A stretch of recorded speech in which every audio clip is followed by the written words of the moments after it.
the man. What's up, Robert? Tony, what's up, buddy? What's up? What are you doing? Man, Tony, the curator of guitars, the Nashville guitar whisperer. I'm here to order the Anderson that we had talked about. Are we gonna go full bowling ball? Dude, that's about to happen? Full bowling ball. All right. Just laying it down, you know, just like Rat would do. I was about to say, like Warren. Conversation the other day, if I remember right, I had a build sheet kind of put together just to be able, so that if you did decide to do this. So yeah, we're gonna do Icon Classic, which is what was, you know, the guitar that you saw. Yes. Swamp Ash body. Yep. Shorty, so 24 3/4 inch scale length. Golden black bowling ball finish. We're gonna do a caramel maple neck with a rosewood fretboard. Yes. Matching headstock with the bowling ball finish, of course, because why not? Black logo, satin natural neck. The neck profile we're gonna go with is a 62 Pete. And I know the bowling ball finish in particular takes an extra bit of time, because I think there's only one guy who does those. Yeah, correct? yeah, there's one guy who does those finishes. It adds roughly 3 to 4 weeks to the build time because they have to send the stuff to him to do it. But he's literally the same guy that was doing those bowling ball finishes for Kirk in 1987. I wanted a reverse headstock because Yes. I like the shorty scale, but I wanted more tension on the lower strings. Yeah, and a lot of people just do it as an aesthetic, and they don't even realize that that's happening. Oh, it Yes. changes the way it feels. Yeah, I love that on a Strat. Yeah. Well, dude, thank you so much, and then thanks for letting me record. Hey, I'm just looking forward to seeing this guy come in, especially the reverse headstock. That's just gonna be Yeah, that's gonna be another level.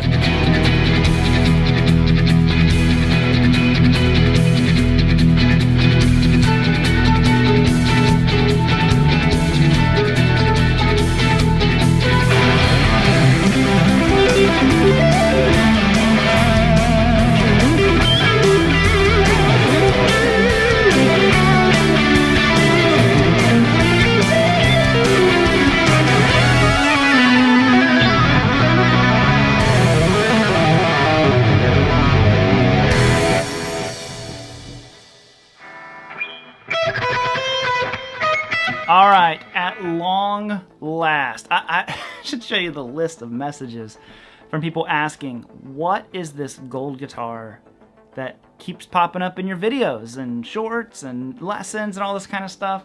And I always say what it is, but I promised I would make a video on this guitar, and I got this guitar back in October or November, I can't remember exactly, but there was what I feel is a really good reason for waiting to make a video so long. And that reason is that this is the best playing guitar that I have ever owned, best playing guitar I've ever played, all of that stuff. So I feel like to make a statement like that, you can't own a guitar for a week. You know, I really wanted to have the guitar, get to know the guitar, and get to where I could really feel like, hey, if that's the statement I want to make about this thing, it's 100% true. This is the Tom Anderson Icon Classic. Now you saw a little clip there. I ordered this from the Guitar Center here in Nashville, Berry Hill. Tony Higbee, the dude, always bringing in cool guitars to the Platinum Room in GC. And Tony was such a big help with this guitar. There were particular things I wanted. This is not just a normal run-of-the-mill Icon. I have some very specific things that I did too. Just a couple things, but I think set it apart from a lot of the others and make it feel so good to play and just so easy to play.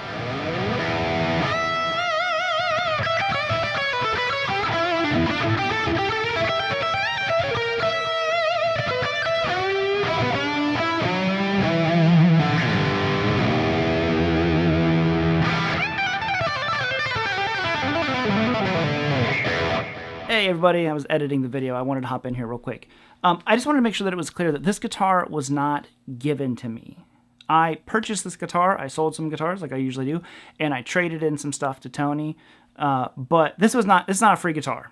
So don't think that I'm hyping this thing up because it was given to me. It was not given to me. Like most of my guitars, unless I tell you that they gave it to me, I'm buying the stuff. I'm selling things, trading stuff, all that. So not a free guitar, just in case that's what someone was thinking. Bought this one. I actually, because this is me in the future, have another Anderson that I purchased that was used that you'll see down the road. But yeah, not a free guitar. I just want to make sure that was clear. Okay, so let's go next level nerd here. And I'm going to show you guys the specs and all that kind of stuff. I have the entire spec sheet right here. I'll give you a close-up. If you want to pause the video, you can. That way you can see all the specs. I'm just going to hit a few key specs that I think were a little extra important to me, but obviously they're all important. And before we do get into that, though, I think it's important to note that the more you learn about Tom Anderson, the company, I don't personally even know Tom. I know Marcus over there now, but the more you learn about the company and the way that they treat their employees and the things they believe in, man, the more you want to, you want to buy an Anderson, you want to support a company like that. So I love stuff like that. As many of you know, I'm extremely passionate about Made in USA stuff. So it's the total package. It's like the dream team over there. Now, if you want to order one of these, dude, call up Tony at GC. Just ask for Tony Higbee. He can take you through all the steps. I literally told him, I want to come in and order a guitar, and I just want to record it being ordered. So the specs that I want to talk about. Obviously, the bowling ball finish is a huge talking point for most people. This is, to me, the Anderson finish. You know, you think back to Kirk Hammett's Pro-Am back in the 80s, and I'm like, what a cool finish, you know? And this is the same guy who was doing them back then, is still doing them today for Anderson. It's one of the few things that they do not do in-house. So if you order a bowling ball finish, it will tack on a little bit of extra time because they have to send it to the guy who does the finish. But other than that, most of the stuff that they do it all in-house. And man, it's so cool, right? I saw one of these and I'm like, that's the finish I want. I have to have it. Matching headstock. The pickups in here, I 100% don't remember what pickups I got in this. I had played another Anderson and I really liked the way that it sounded. So I am going to go to the cheat sheet here. I don't, maybe I'm weird, but I just like played one and I'm like, oh, I like the way this one sounds. I want those pickups. And they probably told me what they were. I'm like, I don't know. Put those pickups in that guitar. You know, that's just kind of like how I am. The neck pickup is a VA7R. The middle pickup is a VA7. And the bridge pickup is an HC2. And I guarantee you, I will forget that within 2 seconds of knowing this.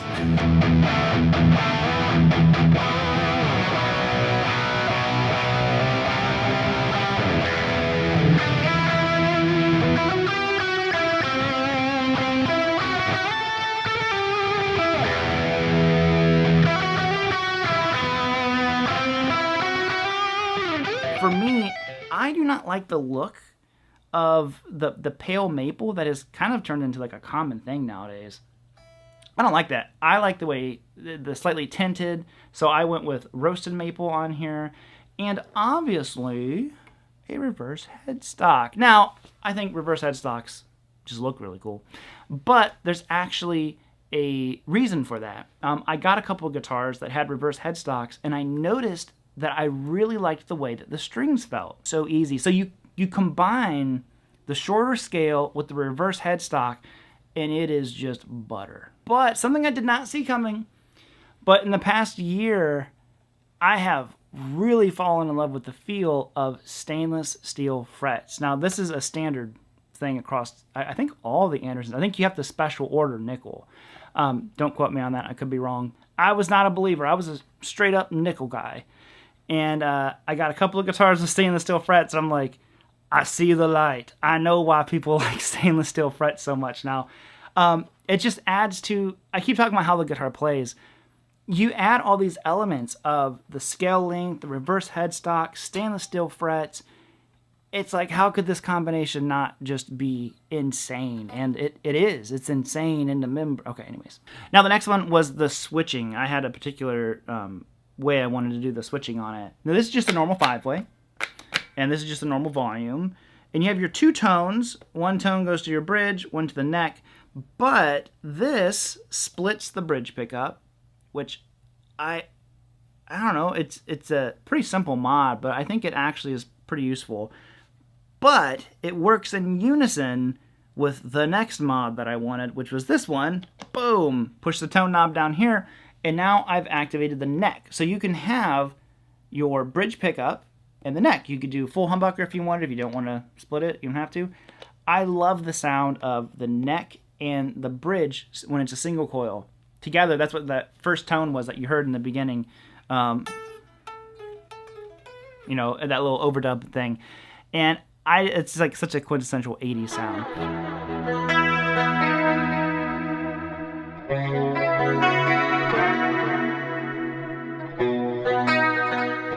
Now there is something I would change on the guitar if I could. The tremolo is awesome. I love this. It's a vintage style tremolo, which is what I wanted on it. So, you know, I told him that's what I want. I recently played something called a Baby Floyd. Oh my God, I love that tremolo so much. I would have put that on here, but that, you know, that's not like a make or break kind of thing. You've got 12 to 14 inch radius, so pretty flat, but not crazy flat, not, you know, going down to like 17 or something like that. But a, you know, cautionary tale, I will tell you about this guitar, is right back here. So, you, of course, trademark 2-bolt neck on this thing. It is crazy stable. This neck heel is so comfortable. After you play a guitar like this for a long time, it can be anyone who has these like sculpted neck heels, and you try to go back to a normal block 4-bolt, dude, it is brutal. I never realized, I've always been like, oh, who cares about that? You know, blah, blah, blah, blah. 4-bolt doesn't matter. No. You get used to this. It is crazy. I'm like, oh man, this 4-bolt suck. I really like the way this feels. So, anyways, those are the specs that were really the most important to me. Like I said, we went through everything, but it was just kind of like there was another Anderson I liked that I just kind of tweaked the specs on it to get to this one. But it is a phenomenal guitar. So I hit you guys with some more tones. You've heard, you know, little playing clips here and there, but I'll give you an actual tone breakdown of everything here. And man, I tell you what, dude, if you want just the ultimate playing guitar, it'll make you play things that you didn't know that you could play. This is an absolute situation where a new piece of gear literally makes you play better. It does. So, anyways, here's the tones. You're going to hear me ranting and raving about this thing for years and years to come. So, anyways, here's the tones.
there you guys have it. So thanks to everyone who is interested in this. A big shout out and thank you to the guys at Tom Anderson. Marcus, thank you so much, man. Of course, to my buddy Tony for helping me order this guitar and just, keeping tabs on it, doing all the stuff that he does. I can't recommend it enough. If you wanted Anderson, go in there, talk to Tony. He will get you hooked up. Tell him I sent you. Be like, dude, this long-haired guy on the internet sent me to buy an Anderson guitar. And he'll be like, you're going to have to be more descriptive, man. I've already had a few buddies come try these, and we all have Andersons. I'm telling you, it's an immediate thing. As soon as you feel it under your fingers, you're like, oh, yeah. So anyways, gang, I'm going to bounce on out of here. Like I said before, I'll leave links to all the stuff that I can to Anderson, and then, hope you'll have a good rest of the day. Play guitar, enjoy it, and, go deep dive and research Tom Anderson and Anderson Guitar Works. So anyways, bye, homies. Woo!